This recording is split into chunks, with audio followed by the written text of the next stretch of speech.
There was a boy, not special, not gifted, not chosen by anyone. He grew up watching others succeed, his classmates, his cousins, his neighbors.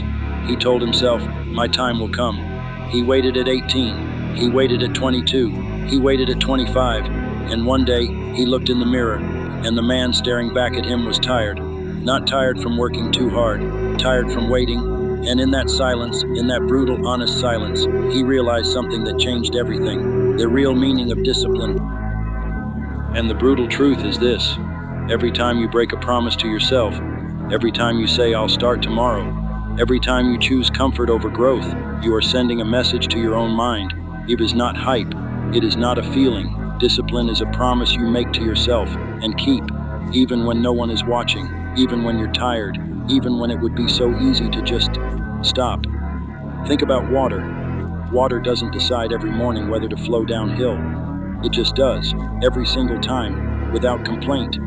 The most powerful force in nature, not because it's loud, not because it's dramatic, but because it is consistent.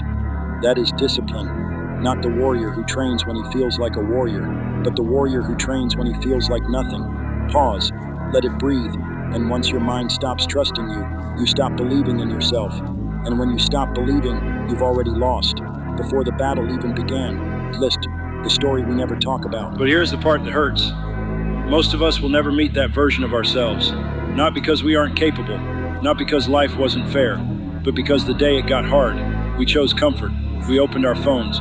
We told ourselves we were tired. We said, I deserve a break. And maybe you did deserve a break. But the man you could become, he never got one. Like Spinge, kept going. And that's the distance between you and him. Not talent, not luck, not opportunity. Less discipline, every single day. Like this is why most people never change. The samurai had a concept called Mushin, no mind. State where the warrior moves without hesitation, without fear, without the voice that says, what if I fail? They didn't reach Mushin by thinking about it. They reached it by training so consistently, so relentlessly, that discipline stopped being a decision and became their identity. That is what you are building, not a routine, not a habit, a new self.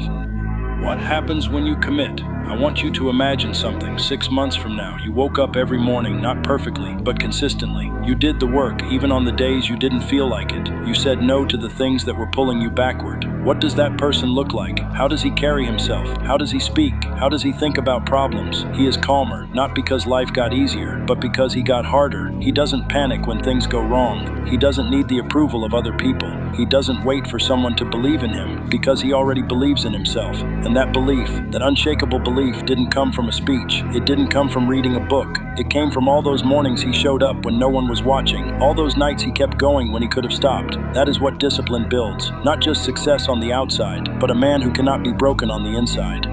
So I'll leave you with this right now. In this moment, there are two versions of you. One is comfortable, safe, unchanged.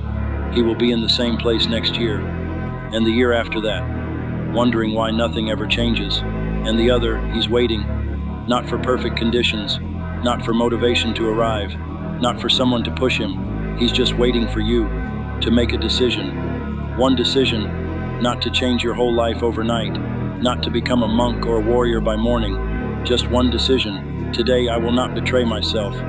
That's it.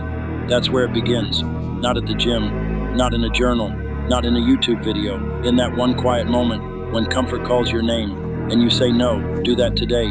Do it tomorrow. Do it every day until it becomes who you are. And one day, not a perfect day, just an ordinary Tuesday, you'll look in the mirror, not at the gym, not in a journal, not in a YouTube video. In that one quiet moment when comfort calls your name and you say no. Do that today. Do it tomorrow. Do it every day until it becomes who you are. And one day, not a perfect day, just an ordinary Tuesday, you'll look in the mirror, and the man staring back at you won't be tired anymore. He'll be ready. If this hits something inside you, something real, share it with someone who needs to hear it. And if you're building yourself in silence right now, I see you. Keep going. This is Parallel Mind. Think deeper. Live different.